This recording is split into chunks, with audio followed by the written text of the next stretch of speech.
In this video, we're gonna be comparing the iPhone 13 mini to the iPhone 14. Which one should you guys get? I say it really just depends. The 14 does have a little bit more upgrades than the actual 13. Let's talk about like the main differences. Cameras are basically exactly the same. I think they're all 12 megapixels, record 4K 60 front and back. The only difference on the 14 though is low light did get 2 times faster compared to the 13s.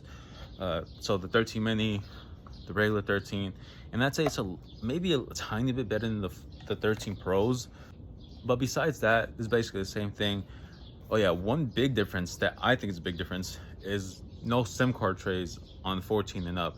13 and lower, all of them do have it, but as you can see, like on the side right here, there's like no SIM card tray.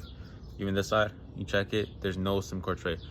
It's all eSIM, so electrical. So if you guys do travel out the country, it might be a little bit harder for you guys since you can't just pop in a different SIM, but you guys can get different eSIMs. But yeah, this is the yellow color, or as my brothers say, piss yellow. If you guys have like a 13, I don't think it's necessary to upgrade because they're basically the same thing, barely any updates. But if you guys have a 13, you guys could get a 15.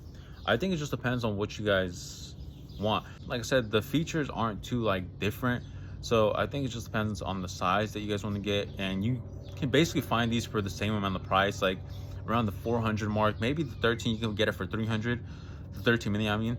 But yeah, they're basically selling for the same amount, especially because everyone likes the 13 minis. People are kind of reselling them for a little bit higher. So like I said, you can get both of these for around the same price. 128 gigabyte though, 128 gigabyte. You might be able to find the 256 gigabyte around the same price, but like I said, it just depends.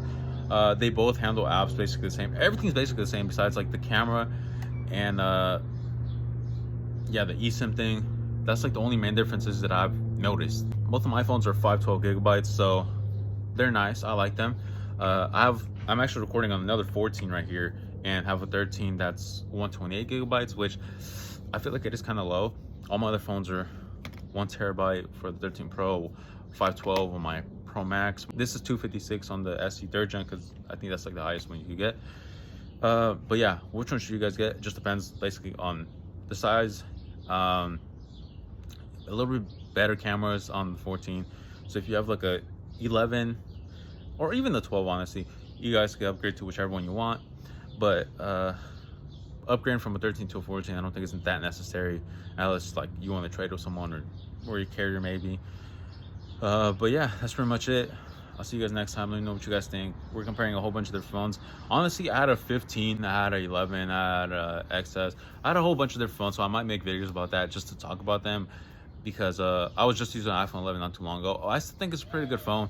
It was 1256 gigs. It is a bigger phone than the 13, I mean the 11 Pro. And yeah, I think it was a little bit bigger than this phone actually, now I think about it.